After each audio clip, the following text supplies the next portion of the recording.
नमस्कार साथियों, जय हिंद। मैं प्रौढ़ प्रताप शाही आपका साथी। परसों एक घटना हुई पंजाब में।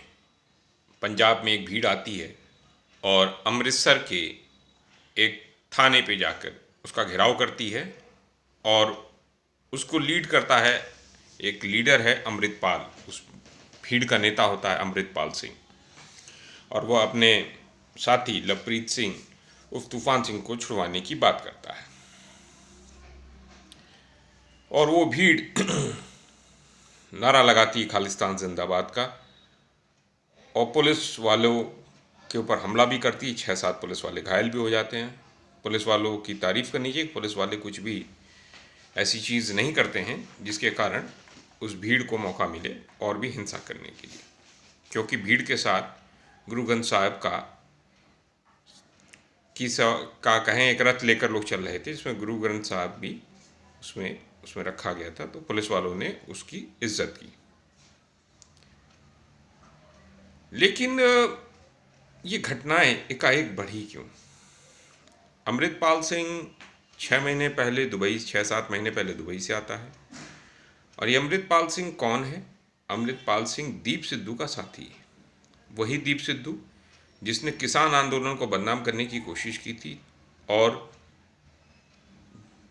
लाल किले की घटना की थी 26 जनवरी 2021 को, जब किसान आंदोलन अपने शबाब पे था, जब किसान आंदोलन बहुत ही ऊंचाई पर पहुंच रहा था और सरकार परेशान थी। तो दीप सिद्धू का इस्तेमाल करके वो 26 तारीख की घटना हुई और उसके बाद किसान आंदोलन को उखाड़ने की कोशिश सरकार के द्वारा की गई। लेकिन उसी दौरान कुछ तस्वीरें दीप सिद्धू की आई। दीप सिद्धू की तस्वीर सनी देओल के साथ थी, जो सांसद हैं पंजाब से। दीप सिद्धू की तस्वीर गृह मंत्री अमित शाह के साथ आई और दीप सिद्धू की तस्वीर प्रधानमंत्री नरेंद्र मोदी के साथ आई। और ये दीप सिद्धू का ही मित्र, का ही साथी है, का ही उत्तराधिकारी अपने आप को कहता है अमृतपाल सिंह। और अमृतपाल सिंह लगातार पिछले 6-7 महीने से माझा के इलाके में, जो ऊपर साइड नॉर्दर्न पंजाब के हैं, उस इलाके पे घूमता रहता है। तमाम गांवों में जाता है, गांव में नौजवानों से मिलता है, उनसे बातें करता है, उन्हें बहुत सारी स्टोरीज बताता है और इकट्ठा करने की कोशिश करता है। लेकिन बीच में अभी कुछ दिन पहले तक उसकी स्थिति, उसकी जो लोकप्रियता थी, उसमें कमी आ गई थी।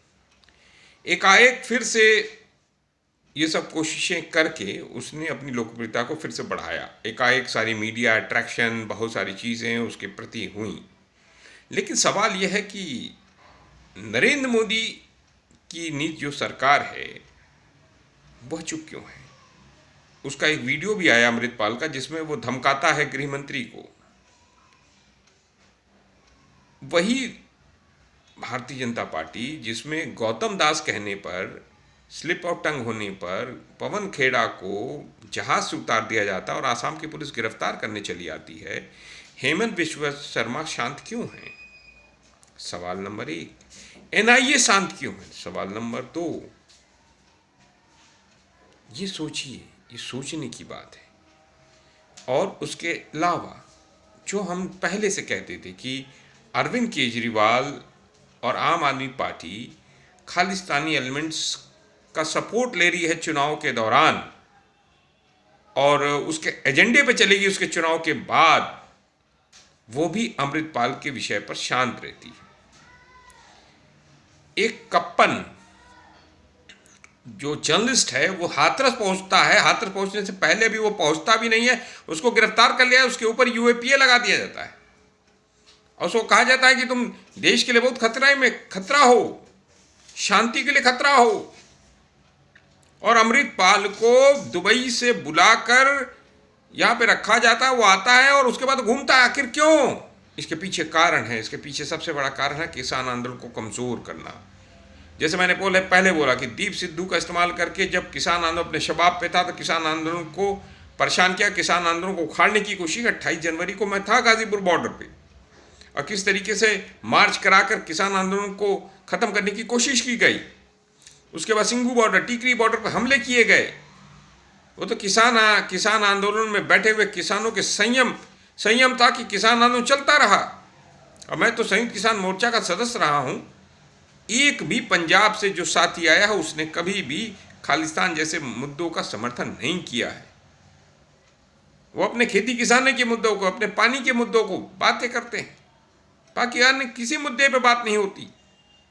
लेकिन एकाएक अमृतपाल सिंह का उदय, एकाएक भीड़ को ले जाना, इकट्ठा करना, और लगातार वो घूम रहा है।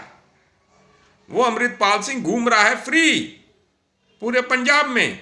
एक तरफ केरल से आया हुआ पत्रकार कप्पन अगर हाथरस आता उसको गिरफ्तार कर लिया जाता है, और एक तरफ अमृतपाल को फ्री छोड़ दिया कि जाओ घूमो। जितने ज्यादा सेंटिमेंट भड़का सकते हो भड़काओ। इससे फायदा किसको? इसके फायदा है भारतीय जनता पार्टी को, इससे फायदा है आम आदमी पार्टी को।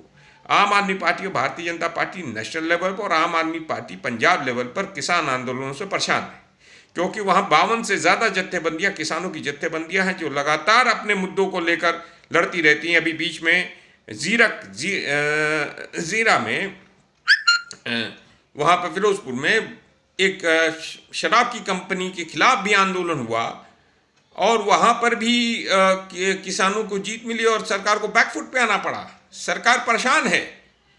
तो मुझे लगता है किसान आंदोलन की एकता को तोड़ने के लिए जो पंजाब के किसान हमेशा लीड लेते हैं पूरे देश के किसान आंदोलन को, उनको आइसोलेट करने, उनको अलग थलग करने के लिए ये पूरी कोशिश हुई। और किसान आंदोलन के दौरान भी जिस तरीके से भारतीय जनता पार्टी के प्रवक्ताओं ने किसानों को आतंकवादी, माओवादी और नक्सली और खालिस्तानी कहा, इससे प्रमाण मिलता है कि हमेशा उन बहादुर कौम को आइसोलेट करने की कोशिश हमेशा केंद्र सरकार के द्वारा की गई, हमेशा भारतीय जनता पार्टी के द्वारा की गई।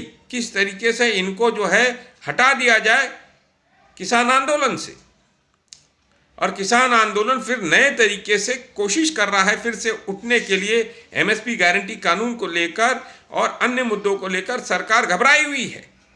मुझे लगता है कि आने वाले समय में किसान आंदोलन बहुत व्यापक ना हो जाए, इसलिए उससे घबराकर इस अमृतपाल एपिसोड को किया जा रहा है। और दूसरी चीज, अमृतपाल एपिसोड से केंद्र सरकार ये भी चाहती है कि अडानी के विषय से भी ध्यान भटकाया जा सके, जिसमें नरेंद्र मोदी के मित्र अडानी, जिन्होंने LIC का भी आया है रिपोर्ट के 50,000 करोड़ से ज्यादा का घाटा हो गया पिछले 50 दिनों में। LIC से अडानी ग्रुप में जो पैसा था उसे LIC को 50,000 करोड़ रुपए का नुकसान हो गया, घाटा हो गया। ऐसे मुद्दों से भटकाने के लिए यह अमृतपाल एपिसोड किया जा रहा है। और मैं आशा भी करूंगा कि यह वीडियो आप लोग देख रहे हैं, इस चीज को भी ध्यान रखिएगा कि जो इस देश के अंदर, भारत के अंदर संविधान को हमेशा के खिलाफ हमेशा साजिशें होती रहती हैं। कोई हिंदू राष्ट्र बनाने की कोशिश, धीरेन्द्र शास्त्री भी हिंदू राष्ट्र को बनाने, उसके पीछे कौन सी ताकत? उसके पीछे RSS की ताकत है, भारतीय जनता पार्टी की ताकत है, तभी तो वो बोल रहा है। संविधान को धता पताकर वो हिंदू राष्ट्र की बात कर रहा है और उसके ऊपर कोई कार्रवाई नहीं हो रही है। उसी तरह यह भी अमृतपाल भी के पीछे भी ये वही शक्तियां हैं जो धीरेन्द्र शास्त्री के पीछे हैं, और इससे कह रही खालिस्तान की बातें करो। इससे फायदा क्या होगा? इससे फायदा होगा कि अभी तक मुसलमानों को दुश्मन बताकर वोट लेती थी भारतीय जनता पार्टी, अब देश लेवल पर सिखों को दुश्मन बताकर वोट लेने की कोशिश करेगी। बस जो भी इस देश के अंदर बहादुर लोग हैं, जो जिन्होंने देश के लिए बलिदान दिया है, जो भारत की सेना में तमाम बलिदान दे चुके हैं, उनको हमेशा सवाल उठाना भारतीय जनता पार्टी का काम रह गया है। क्योंकि इन लोगों का अपना तो कुछ है नहीं, इनको पता ही नहीं है देश के लिए कितने लोगों ने क्या बलिदान किया, समाज के किन किन वर्गों ने बलिदान दिया, किन किन मनुष्यों ने बलिदान, किन किन क्षेत्रों के लोगों ने, बस फालतू की बातें करते रहते हैं। तो मुझे लगता है इस देश के अंदर ना तो यह देश हिंदू राष्ट्र बनेगा, ना तो यह देश इस्लामिक राष्ट्र बनेगा, ना तो यह देश खालिस्तान बनेगा। यह देश चलेगा तो भारत के संविधान से चलेगा, जो बाबा साहब अम्बेडकर ने और 200 लोगों ने, जो हमारे संविधान सभा के लोगों ने बनाया था संविधान, उससे यह देश चलेगा। यह देश धर्मनिरपेक्ष है, धर्मनिरपेक्ष था और धर्मनिरपेक्ष रहेगा। जय हिंद साथियों, धन्यवाद।